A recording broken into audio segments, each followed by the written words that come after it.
Então, no último vídeo, no vídeo anterior, no 992, eu comentei que o PT, né, quer dizer, que o Lula e o Flávio estão unidos numa pauta comum estabelecida pelo governo americano, Donald Trump, que é o enfrentamento, né, com essas facções. E aí eu fiz uma provocação muito grande, né, porque eu sei que existe muita ciumeira, né, a gente tem muito ciúme da relação do Lula com o o Trump, porque a gente entende que o Lula é um candidato, que é um político de direita, é um político ligado a Bolsonaro. Então, eu sei que é difícil, eu sei que é difícil, né, para a turma que é Bolsonaro aí, para a turma que é direita, ver o Trump sentado conversando e negociando com o Lula. Mas é uma realidade, a gente não pode negar isso não. Existe né, essa conversa. E, e não é uma coisa que o Lula quer, é uma coisa que ele está sendo obrigado a fazer. Tá certo? E para ele é difícil, porque é um discurso que ele não consegue sustentar. Eu estava vendo aí de ontem para hoje, né, o Lula dando declaração, falando que os nossos criminosos, tá? Aí o Flávio falou assim no outro comício dele, falou assim, Lula, os nossos criminosos não, os seus criminosos. Então, para o Lula é muito difícil, porque essa pauta é uma pauta que consome mesmo, né, o capital político do Lula e da esquerda como um todo, a gente está aí vendo ao longo dos anos. Então, a preocupação, né, do PT e da esquerda, do governo, né, é que o crime organizado ele é tão abrangente que ele suga tanto dinheiro da economia e joga. Ele tira da informalidade, né, por modo de corrupção, e tenta lavar o dinheiro, né, como diz os portugueses, né, branquear o dinheiro. E esse volume de dinheiro que está sendo branqueado ou lavado, ele entra na economia formal. E aí você tem muitas empresas, né, com funcionários, com trabalhadores, negócios em andamento, obras em andamento, investimentos em andamento. E esse dinheiro está sendo lavado, está jorrando essa economia. Então, se começar mesmo a fechar as torneiras dessa turma, vai haver uma movimentação, né, no mercado que vai tirar, né, ganhar pão de muita gente. Ah, mas está recebendo dinheiro do crime, aquela coisa toda. Mas esse rearranjo, né, se for colocar tudo na formalidade e acabar com essa questão da corrupção, vai tirar, né? O rearranjo vai custar, né, muito desemprego. Muitos, muitos corruptos têm funcionária, têm empregada doméstica, né, têm empresas que vão jorrando dinheiro nessas empresas. Então, de repente, vou ter que te mandar embora, porque acabou o esquema do PCC aqui. Vou ter que te mandar embora, porque a turma do Comando Vermelho não está conseguindo mais lavar o dinheiro aqui. Então, por isso que você vê o pessoal do governo, ah, isso é uma invasão à soberania nossa, e papapá, não deixem os nossos criminosos em paz, né? A gente precisa deles para alimentar a economia, aquela coisa toda. E aí você vê o Flávio Bolsonaro tranquilo, né? Com um discurso leve. Não, nossos criminosos, não os seus criminosos. A gente quer mesmo é que, né, venha uma força-tarefa aí que em parceria com as forças policiais do Brasil para enfrentar esse mecanismo, que ele é pesado. Ah, mas isso aí é coisa armada, papapá, os Estados Unidos vai invadir o Brasil. Sabe essa historinha de que, por exemplo, tem um pai violento dentro de casa e ele bate na filha, bate no filho pequeno, e aí o vizinho fala assim, vou te denunciar para o Ministério, para o juizado de menor. E o pai fala assim: não, você não pode fazer isso. Você vai invadir a soberania do meu lar. Na minha casa quem manda sou eu. Não tem que invadir minha casa, não. Ali quem manda sou eu que faço as regras. É mais ou menos assim, entendeu? O que a esquerda quer, o que eles falam com esse discurso aí. Não, deixa que o pai resolve lá com o filho dentro de casa na porrada. Não coloca ninguém lá dentro, não, que o lar é dele, é sagrado. Se o filho morrer, azar. Mais ou menos isso. Você está entendendo? Bem, e aí eu falo para vocês assim, a Comissão de Inquérito tem que investigar essa relação do Trump com o Lula, né? Porque o Lula estava muito resistente, né? Foi um sufoco, né? Até então ele só batia pesado com o Trump, até que ele aceitou conversar. E quais são os termos, né, dessa conversa que fez com que o Lula aceitasse?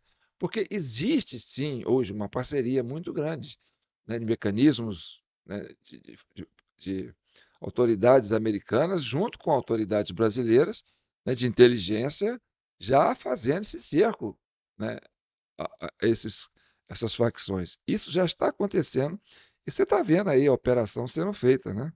Você está vendo que, por exemplo, o diretor-geral da Polícia Federal, o André Rodrigues, né, está meio que encostado de lado, mudou o ministro da Justiça, né? Tem...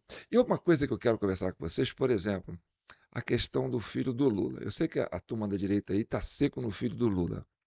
Eu acho, isso é impressão minha, tá certo? Que nos termos de conversa do Trump com o Lula falou assim, ó, você me poupa e poupa minha família. Por exemplo, meu filho você tira da jogada, entendeu?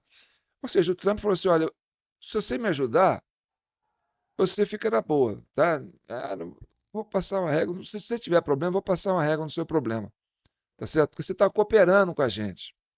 Aí, meu filho, não, nós vamos resolver o problema do seu filho. Por exemplo, eles trocaram o delegado da Polícia Federal que estava em cima do filho do Lula, né? Talvez o Lula falou assim, aí, ô Trump, estou querendo pegar meu filho aqui. Não, troca a Polícia Federal.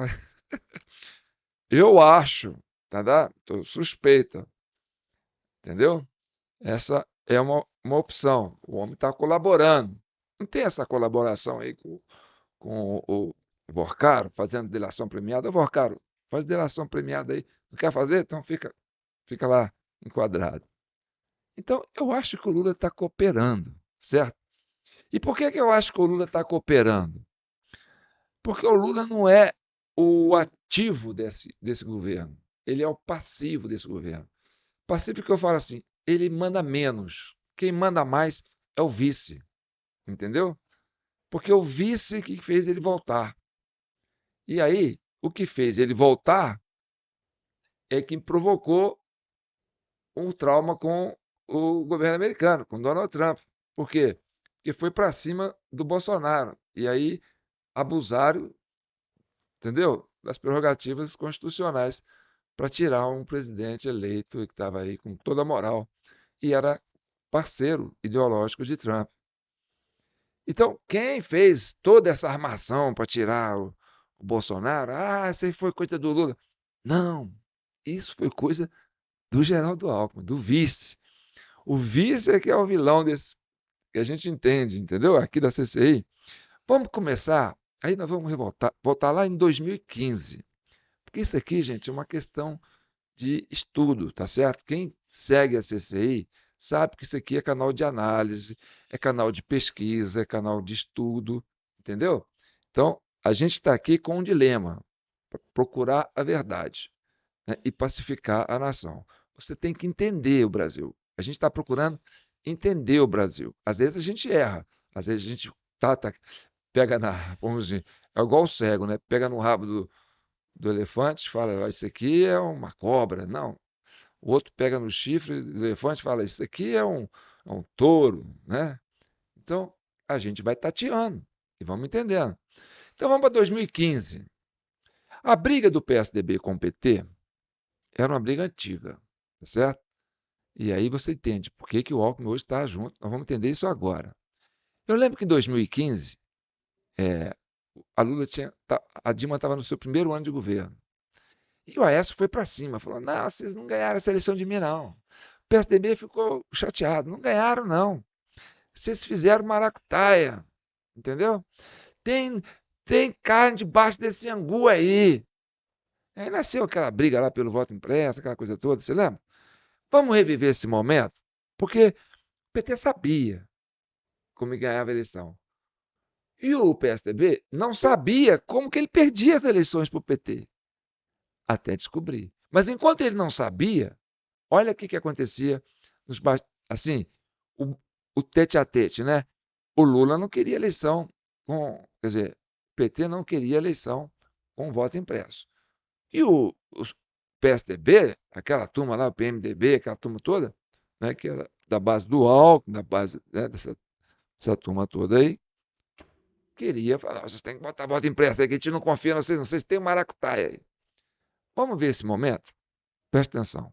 E, portanto, eu estou dando parecer favorável à emenda 24 do senador Aécio, trazendo de volta o texto da Câmara do voto impresso. Esse aí que está falando é o Romero Jucá.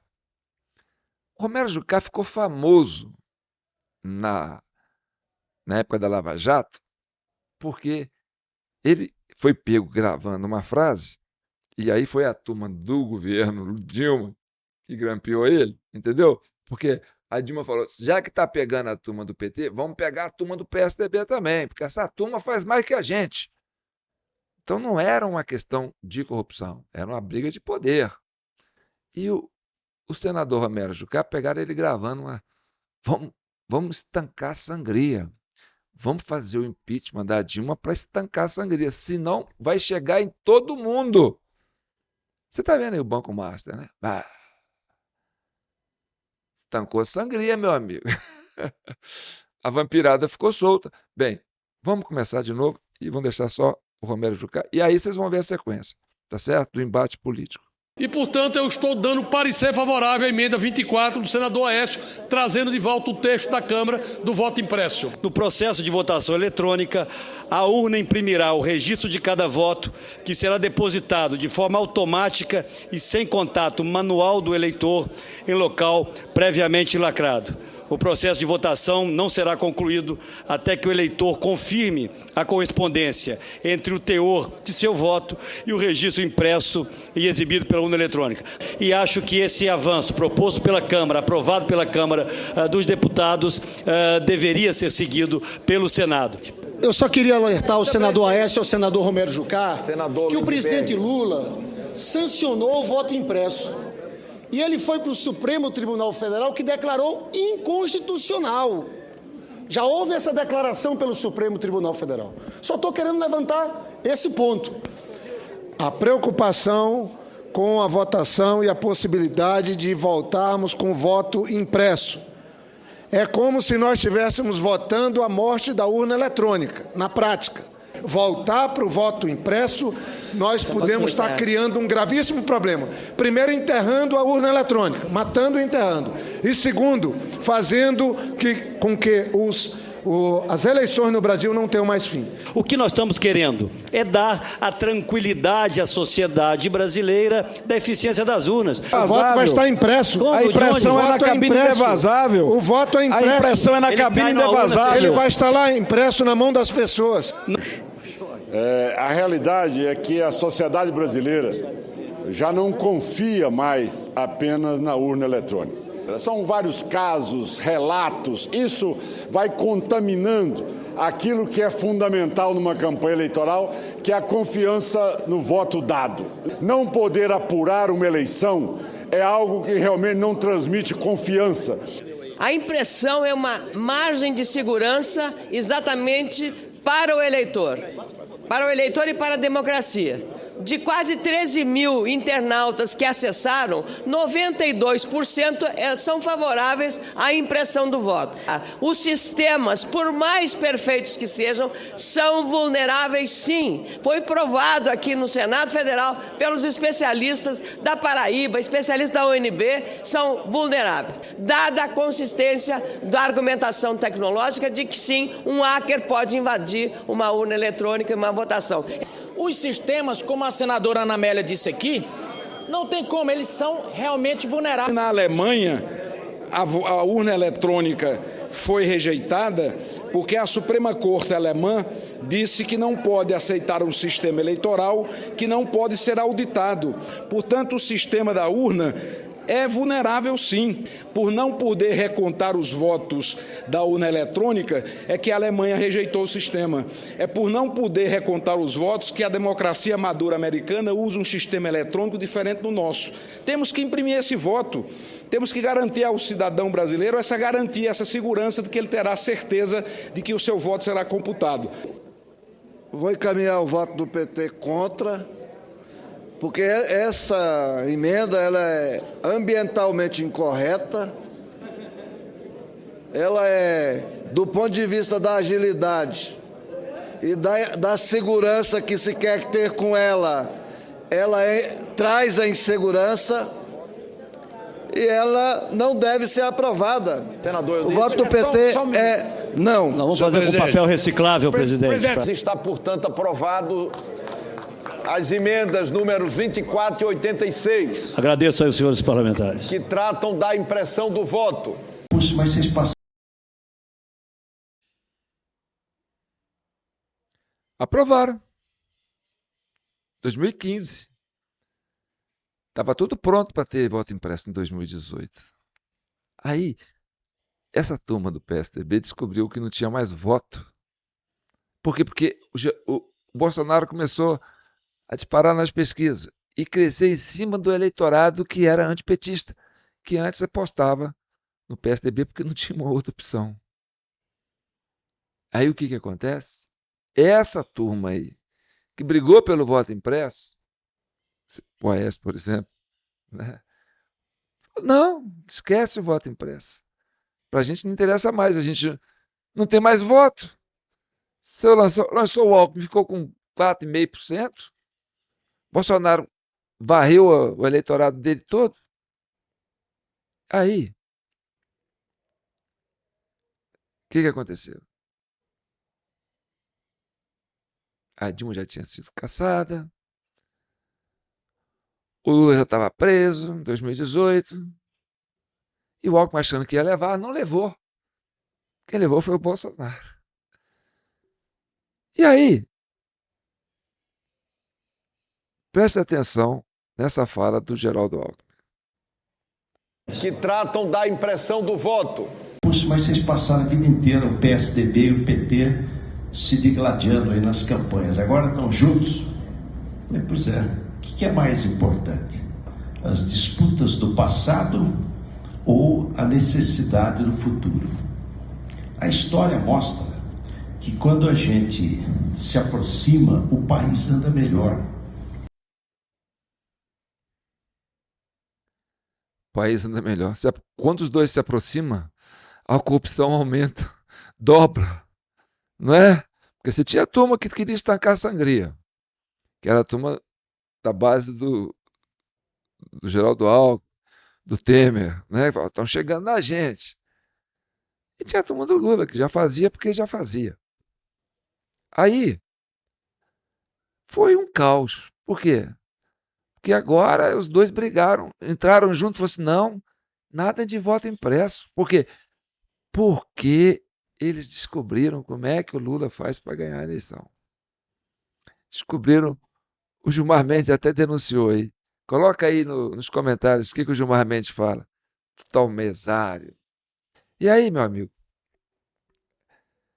Juntou a fome com a vontade de comer. O Geraldo Alckmin não tinha candidato, não tinha voto. E o Bolsonaro estava forte e o Lula estava preso. Então, qual foi o acordo? Lula, sai da cadeia, ser candidato, usa o seu esquema e a gente vai de vice. E a gente põe o Alexandre de Moraes para cercar a rede social, para não questionarem, né, a vulnerabilidade do processo. Para a gente poder fazer o serviço. E aí, entendeu? O negócio foi pesado. Quem já assistiu os vídeos da CCI sabe o diabo que essa turma fez para ganhar do Bolsonaro. Até aquelas blitz no Nordeste lá, a gente já esclareceu o fenômeno que aconteceu ali. Por que eles fizeram aquilo? Tudo para fazer o esquema. Agora, por isso que eu falo, por que o Lula agora está sentado com com o Trump. Porque essa turma que tirou o Lula da cadeia e colocou ele de volta, é a turma que manda nesse governo. Quem manda no STF ali é Gilmar Mendes e o Alexandre de Moraes, que é da turma dessa época aí de Fernando Henrique. Quem que é o Procurador-Geral da República? É o Paulo Gonet, dessa turma aí. Quem foi o primeiro-ministro da Justiça que botou censura em cima aí, fez um diabo, armou aquele 8 de janeiro? O Dino, Flávio Dino. Dessa turma aí. Já foi diretor lá junto com Gilmar Mendes naquele instituto dele lá. Foi para o PSB, trouxe o Alckmin para o PSB para ser vice do Lula. Ajudou naquele esquema do Nordeste. Quando eu falo Nordeste, as blitz, aquelas coisas do caminhão, dos ônibus de graça. Tá. E aí, pronto. Passaram o trator, tiraram o Bolsonaro do poder. E aí, o que acontece? Depois, você fala, o Lula agora vai governar. Não. Só dava Geraldo Alckmin. Eu vou mostrar aqui o período de transição. O pessoal tinha achado que o Lula tinha morrido, porque não falava em Lula. O Lula não aparecia. Quem estava dando as cartas era o Geraldo Alckmin. Olha os flashes que eu separei aqui. Cadê o Mercadante? A Luiz Mercadante, coordenador dos grupos de trabalho, o nosso coordenador executivo, Floriano Pêsaro. E nós vamos anunciar hoje 6 novos grupos técnicos. 6 novos grupos técnicos. Então, vocês vão reparar que em todas as coletivas de imprensa, só dá o Geraldo Alckmin, só ele que fala. Aí você tem a Gleice Hoffmann e o Mercadante. Eles ficam lá igual aqueles mordomos, sabe? De filme de terror, com aquela carinha assim, plantada. Assim. Eles não falam. A coisa mais estranha do mundo era o Geraldo Alckmin, cara, que estava dando as cartas. E eu acho que foi assim, e é assim. Entendeu? Vai conferindo. comunicação. Brasil do Futuro. E o endereço do site é gabinete da transição, tudo emendado.com.br. Nós vamos assinar aqui 3 portarias. A primeira portaria, número 1, é a que institui o gabinete de transição governamental. Os técnicos, cumprimentar também o Dr. Márcio Elias Rosa, Dr. Pedro Guerra. Então vamos começar pela educação. Castro, uma reunião bastante proveitosa. E agora, com a presidente do deputado Gleice Hoffmann, ministro dos Mercadantes, tivemos um encontro com o ministro-chefe da Casa Civil, Ciro Nogueira. Foi realizado na terça-feira, 22, a apresentação do Gabinete de Transição no Centro Cultural Banco do Brasil, em Brasília. E o SIMP esteve lá, através do programa Hora e a Vez da Pequena Empresa.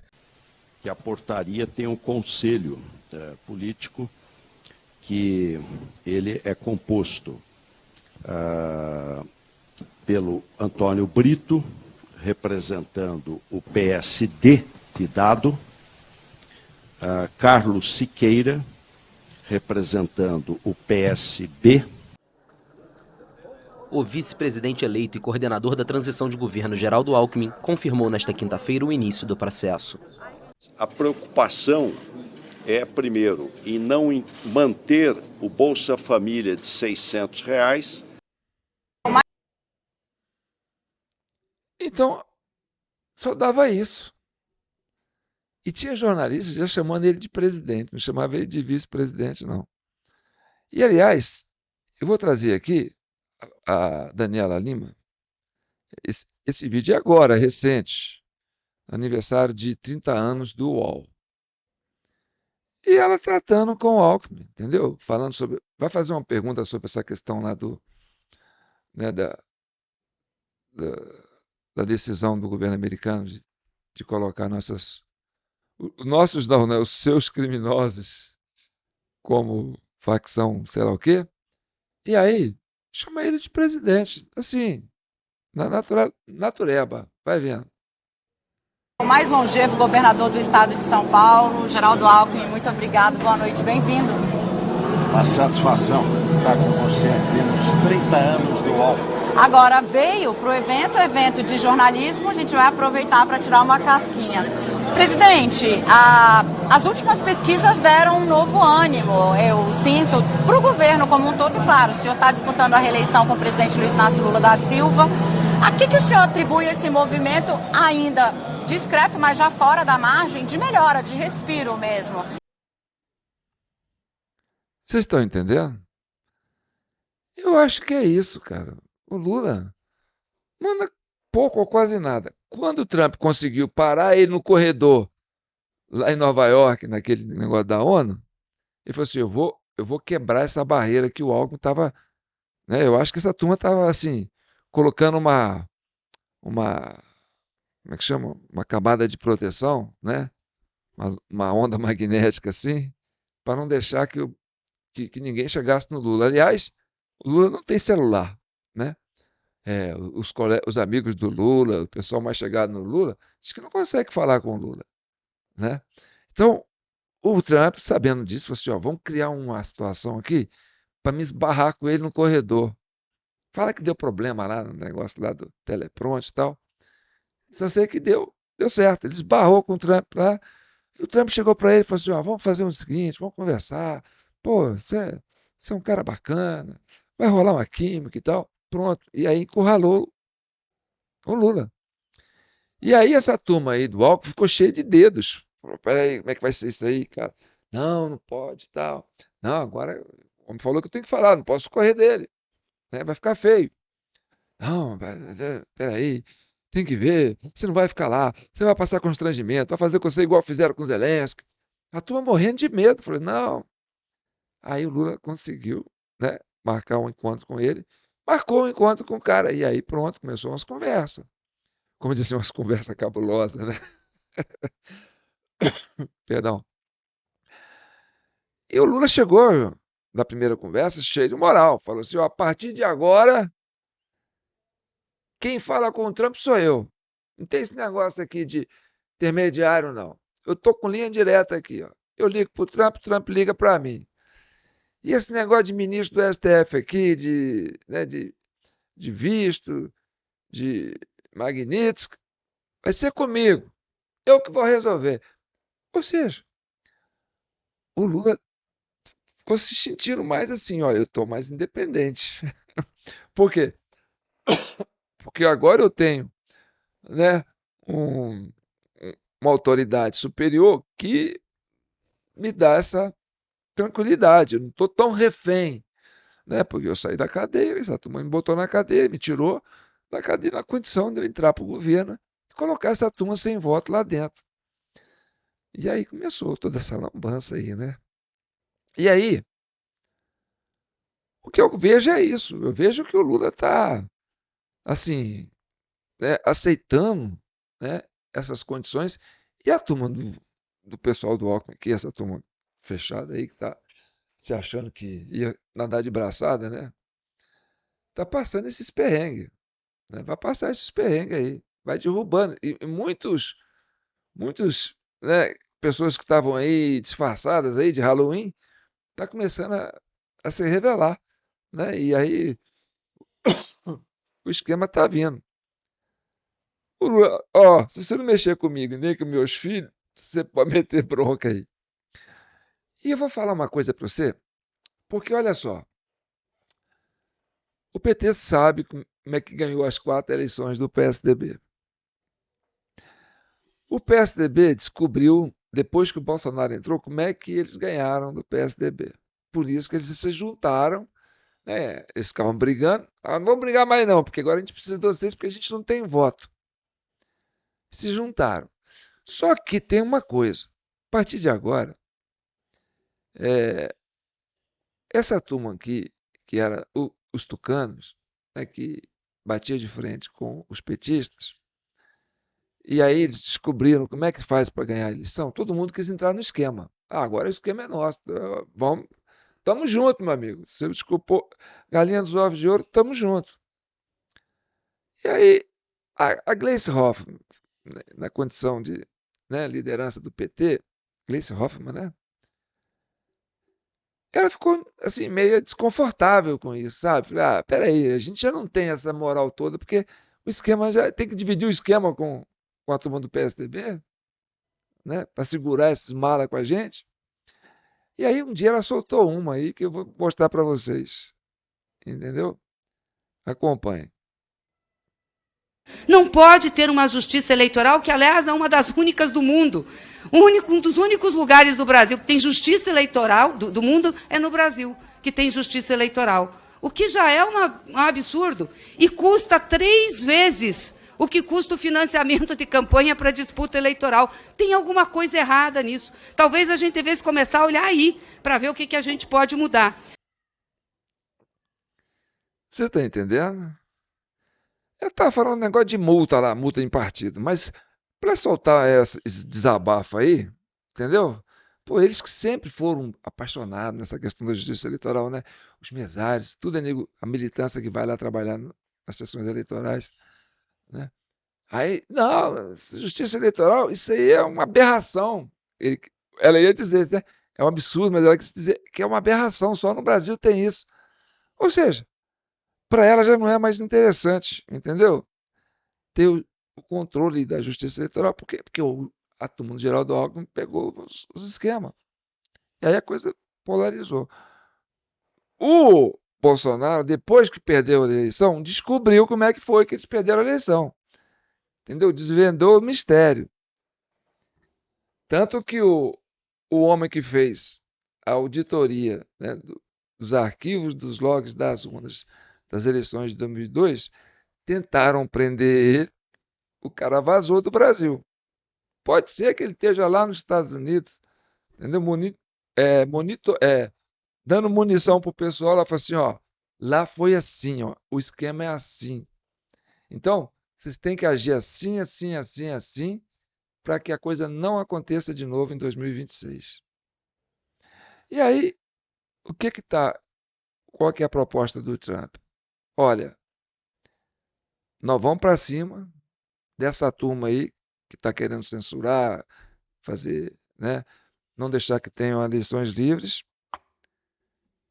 E aí vai ser o seguinte, vai ter eleições livres, nós vamos ficar em cima junto com a turma aí, né, da Polícia Federal, o pessoal aí que está sério no processo, né, e a turma da direita também que está de olho nisso, né, para ver se consegue, né, fazer com que a eleição seja mais garantida do que a do Maduro lá na Venezuela. Entendeu? Porque lá teve voto impresso e o cara deu o golpe. Tanto que eles pinçaram ele lá. Então, o Flávio tem essa tranquilidade de estar pensando assim, olha, eu acho que nós vamos ter, né, um interesse muito grande, né, dos órgãos internacionais, principalmente de observadores americanos, para que não tenha interferência no processo eleitoral. Ele não vem para interferir, ele vem para tirar a interferência. Os Estados Unidos está agindo para tirar a interferência no processo eleitoral, que sempre foi maquiada aí por essa turma da esquerda. E agora juntou os dois, entendeu? E aí, Lula de um lado, Flávio do outro, e aquele que ganhar leva. Mas aí, meu amigo, a turma vai ter que sair, como diz assim, por pega-pega, né? Vai ser aquele clássico, Fla-Flu, Cruzeiro e Atlético, Inter e Fluminense, né? A turma lá do Nordeste lá também, né? Se pegar as torcidas organizadas lá, vai ser isso. E aí, nós aqui vamos estar de olho e acompanhar para ver se a coisa sai da melhor maneira possível, tá bom?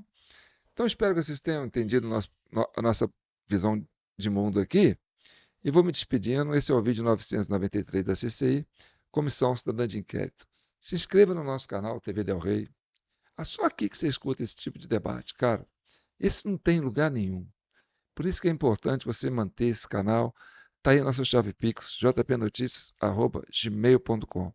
Então, a gente provoca mesmo, a gente faz essa provocação.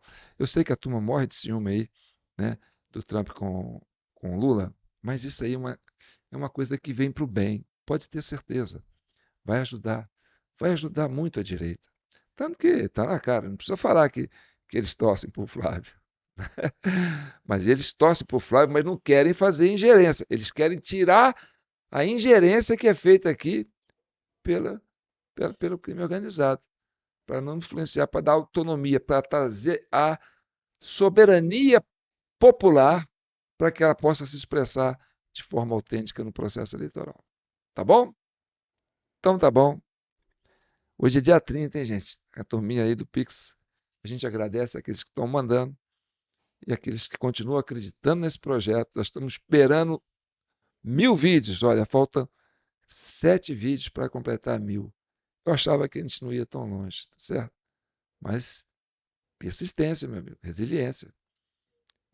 A luta, ela é árdua, mas sentinela tem que ficar de plantão, não é assim? Fique com Deus.